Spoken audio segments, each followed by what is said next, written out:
Welcome to our show, Holding Ground. My name is Laura Richer. I'm a psychotherapist and the owner of Anchor Light Therapy Collective in Seattle, Washington. Each week, I'm joined by another therapist from the Anchor Light team to tackle important topics in mental health and psychotherapy. Our goal is to promote well-being by normalizing mental health challenges. We are here holding ground for you every Tuesday morning at 9:30 a.m. on KKNW. Good morning. You're listening to Holding Ground. I'm your host, Laura Richer. I'm a licensed psychotherapist and the founder of Anchor Light Therapy Collective in Seattle, Washington. And today I am joined by Anchor Light's own marriage and family therapy intern, Denise Johnson. Good morning, Denise. Good morning, Laura. So happy to be here. Thanks for being on the show today. So today we have a great question, and it's something that comes up quite a bit in the couples therapy work that both Denise and I do.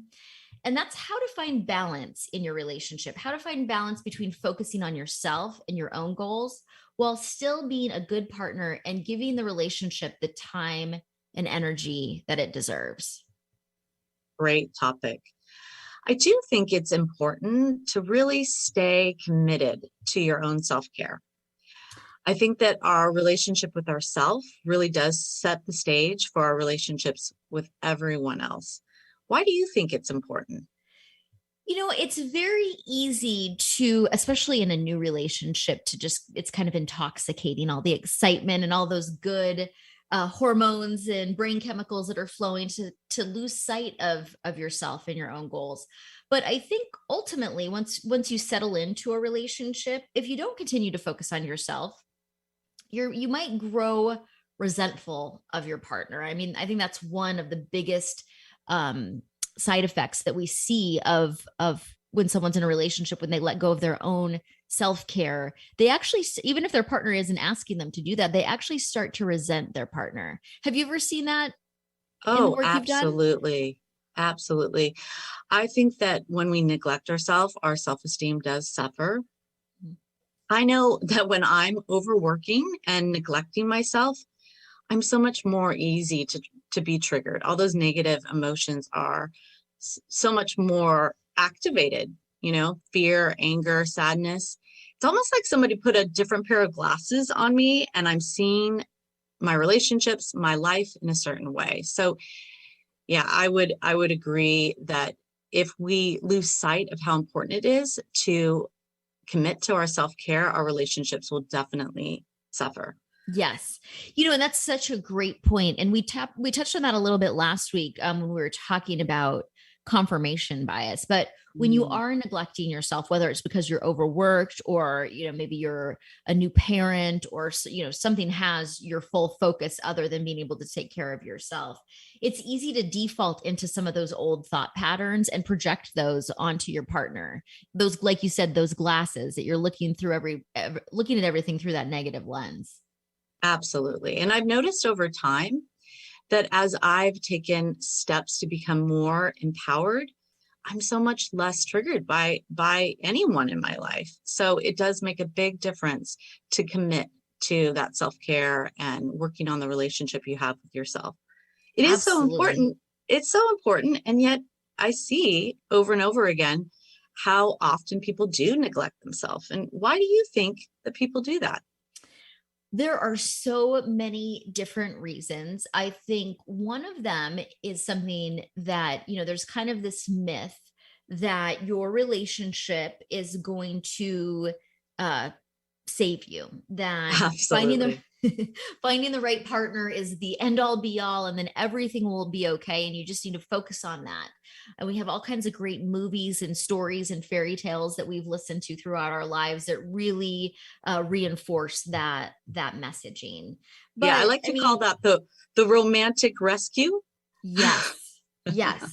I always reference Jerry Maguire, that 90s movie, the Tom Cruise 90s movie, You Complete Me, which isn't that a great romantic notion that somebody would come along and complete you and everything that hurt would finally go away and that you'd live happily ever after. I mean, it makes sense why we would want to believe that.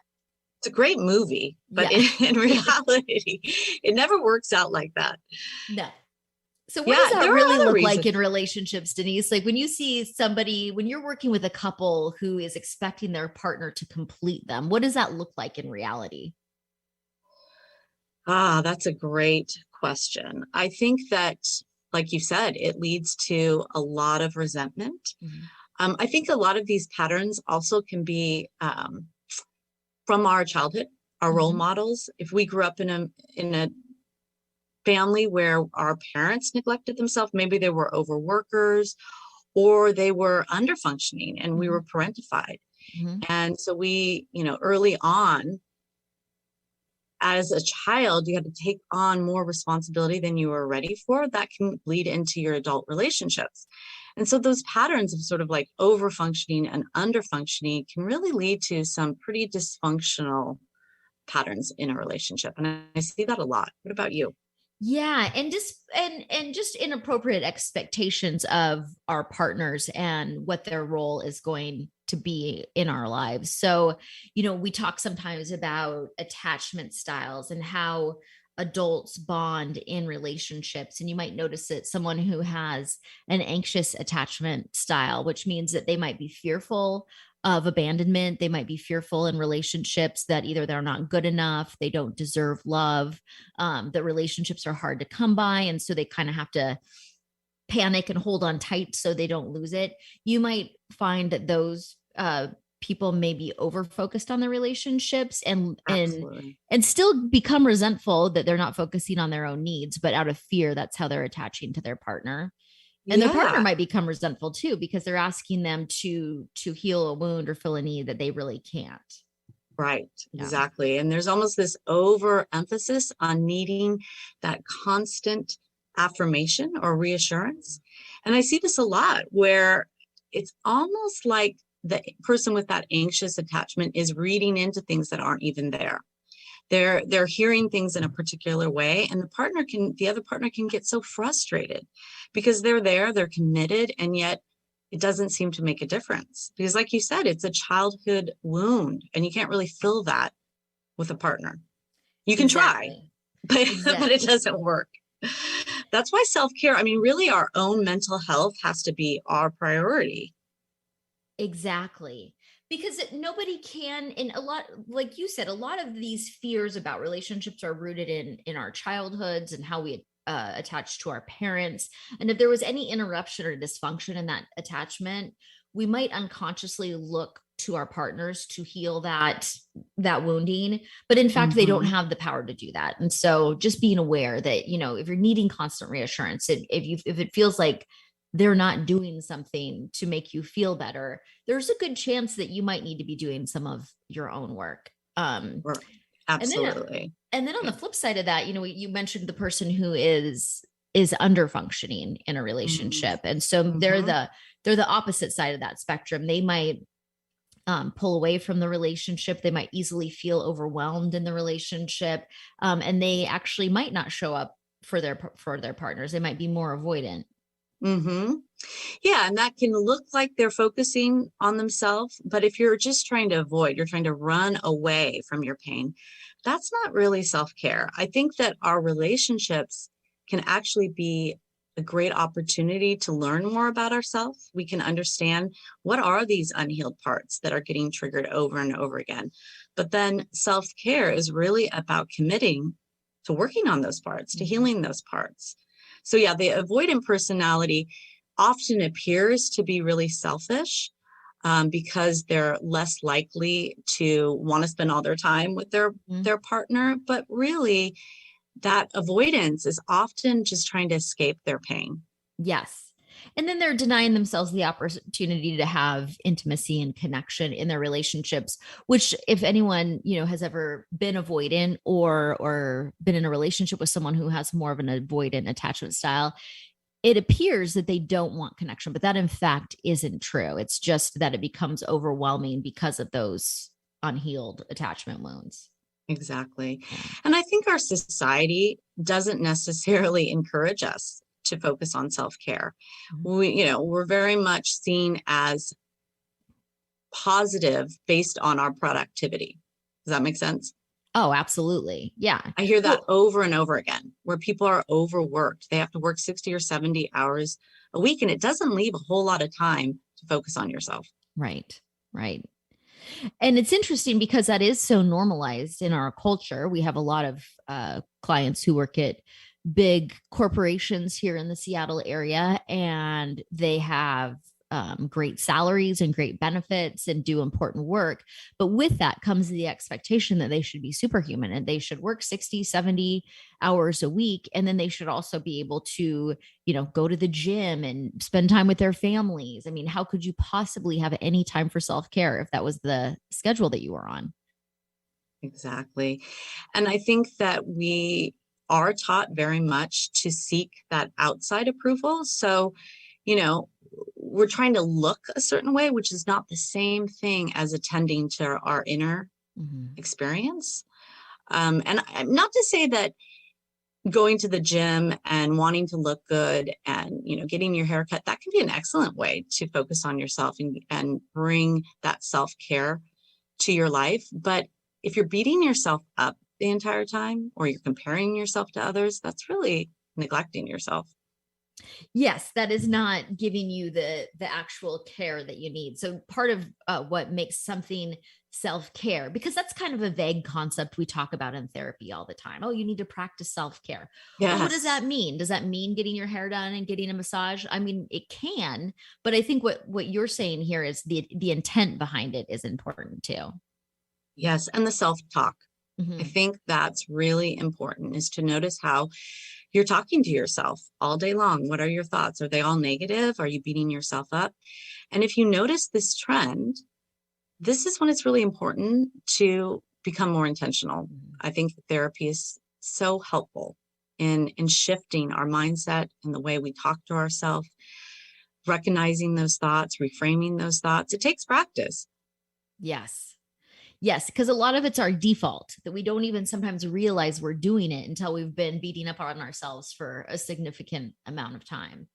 So, in just a moment, we're going to get into some different concrete, tangible ways that you can practice self care. But first, before we go there, because this is something that I see come up often in my therapy sessions, is what is balance? We talked about the more anxious attachment style that kind of latches on and wants to put all of their energy into relationship, and maybe the avoidance style that's a little more neglectful of the relationship. And it's very interesting. It seems like these two attachment styles usually find each other and then become um uh engaged in a relationship with each other. But then this is where the conversation starts to happen around self-care and balance. So what does it look like to give my relationship the energy and the attention it needs while still taking care of myself? What is the balance? What do you think, Denise?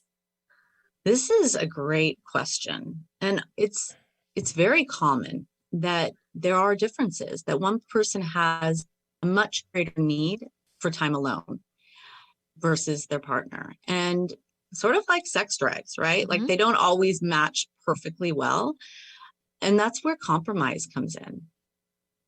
I think that compromise is important on all aspects, because we are going to be different than our partner. There's no way that we're going to find this clone that's going to line up with, every single value, every single need. So compromise is really important. I love the Gottman intervention, the compromise. Do you know that one with the bagel?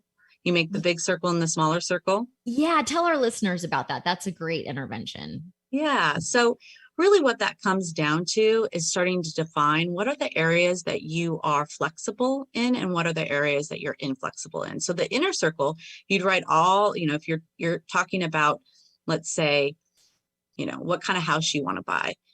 In the inner circle, you would write all the things that you are not flexible on, that you want a yard, that, you need to have at least 2 bathrooms. But then the outside circle are all the things that you are actually flexible on. And then you start this conversation about understanding what are those areas that you're inflexible on and why. Mm-hmm. And again, understanding your partner and where they're coming from is so important to managing those differences. I think that if I can understand my partner's need for time alone and what the root of that is, I'm less likely to take it personally as a rejection. So these conversations are crucial. And that's where, a couple therapists can really come in to help facilitate those deeper conversations.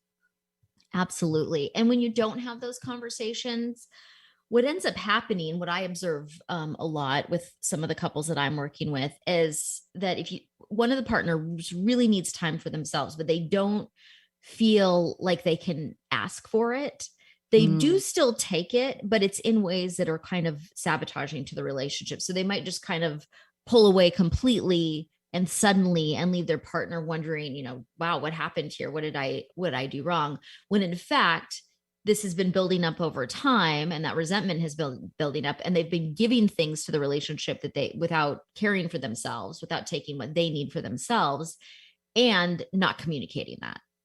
right, Yeah. exactly. And so it comes out in this indirect way that can be very painful. Mhm. Or, people are on their phones all the time.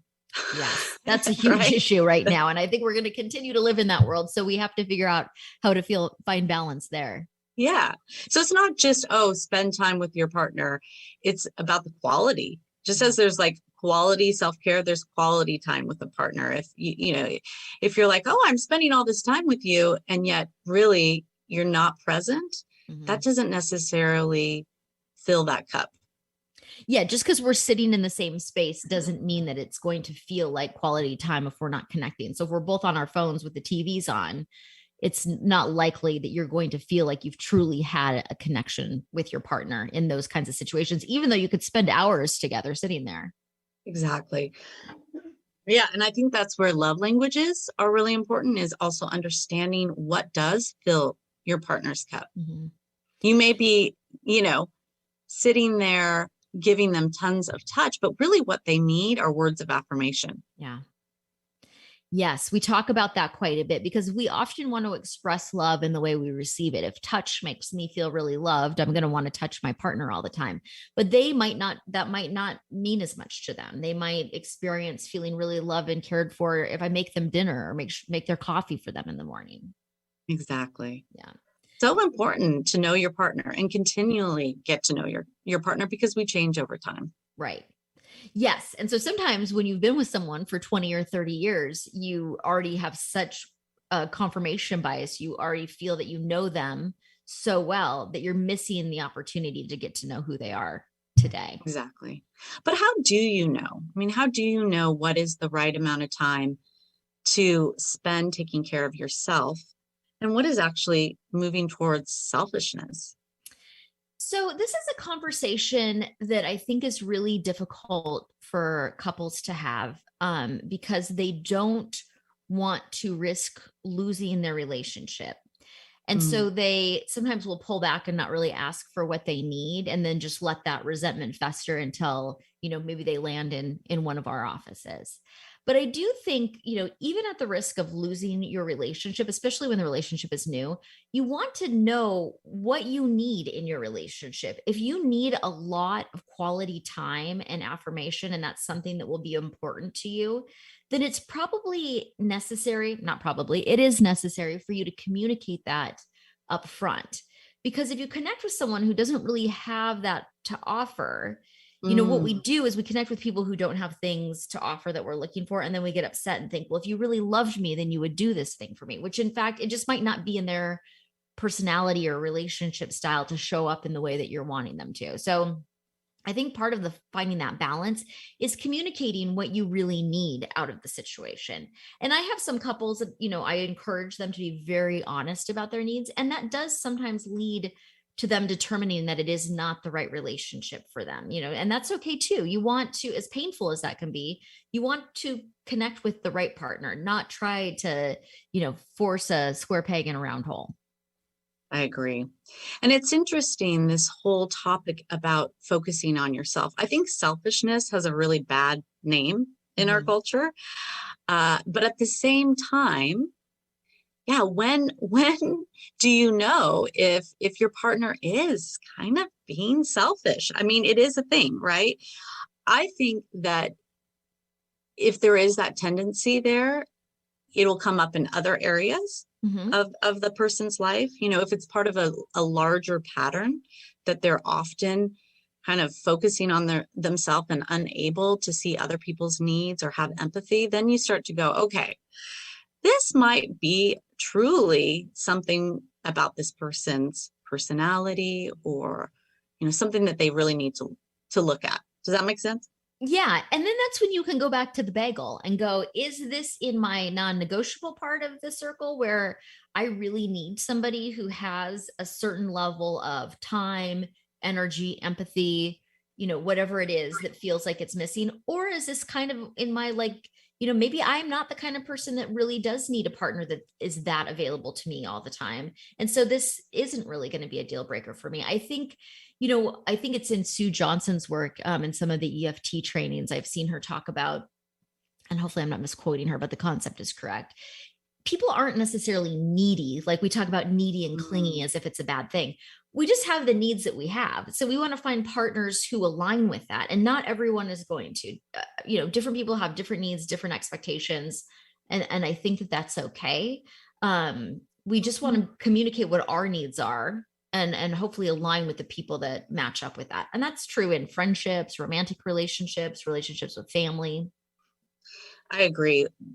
I do think, though, people can change. I really do believe that. And I see that in my work with couples that, oftentimes it's these things from childhood that we bring into relationships just need to be addressed. Mm-hmm. And once those wounds are addressed and you can create that more secure attachment, a lot of these things shift.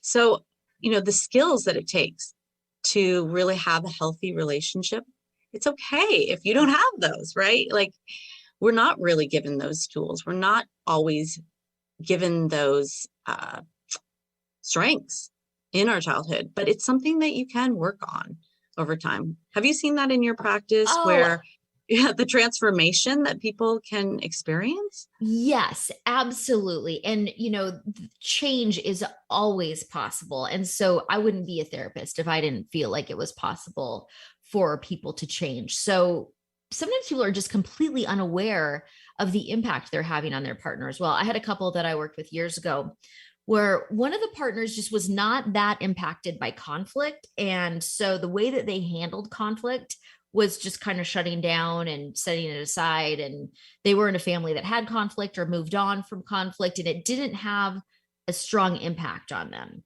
But the way that they handled it with their partner, who was very fearful of conflict, felt devastating, felt like, they were being abandoned or they were being attacked.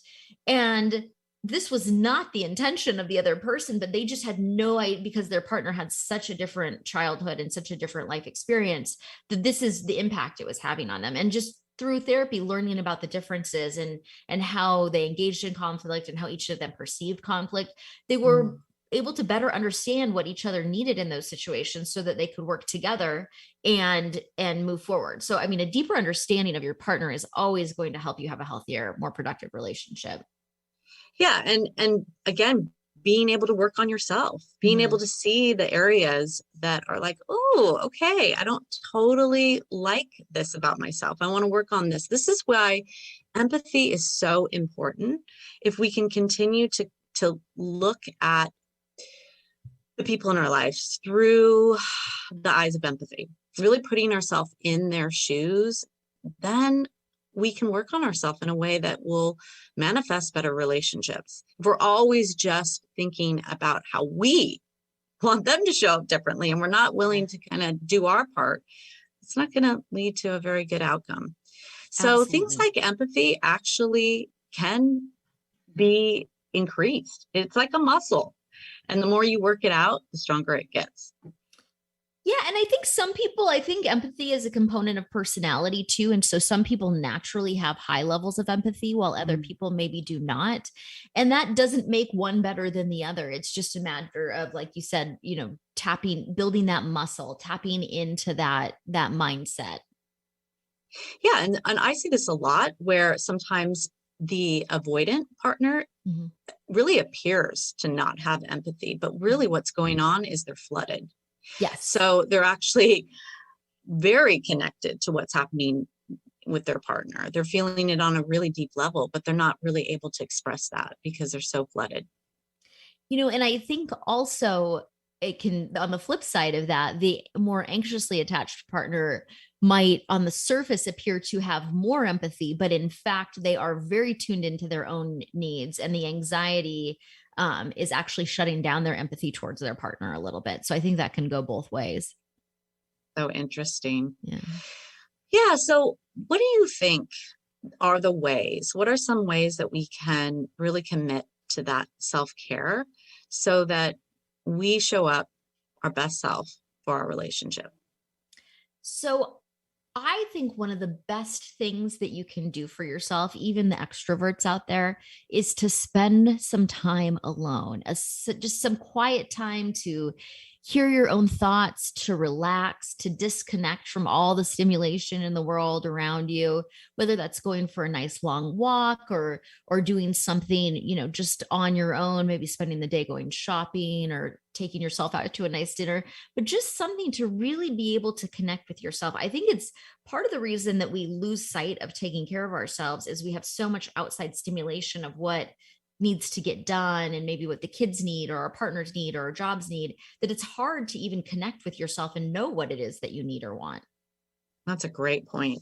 And like you said, just that overstimulation can impact our nervous system. Mm-hmm. And also it can become a habit that we're always saying yes to everything. We feel like we have to show up for every event.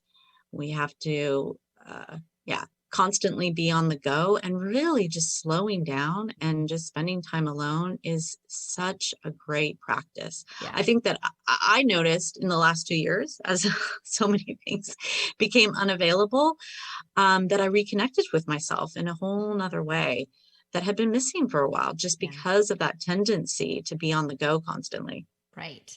And you really need that quiet time again to know what it is that you want. The world tells us so many things about what we should be doing that sometimes it's easy to lose sight of who we really are and what we really need. So That's such a definitely great point. alone time. Next is maintain your own friendships. And what do you think the value is of keeping your own friendships? It might even be outside of your relationship. Maybe your partner isn't friends with all of your friends. I think it's really important.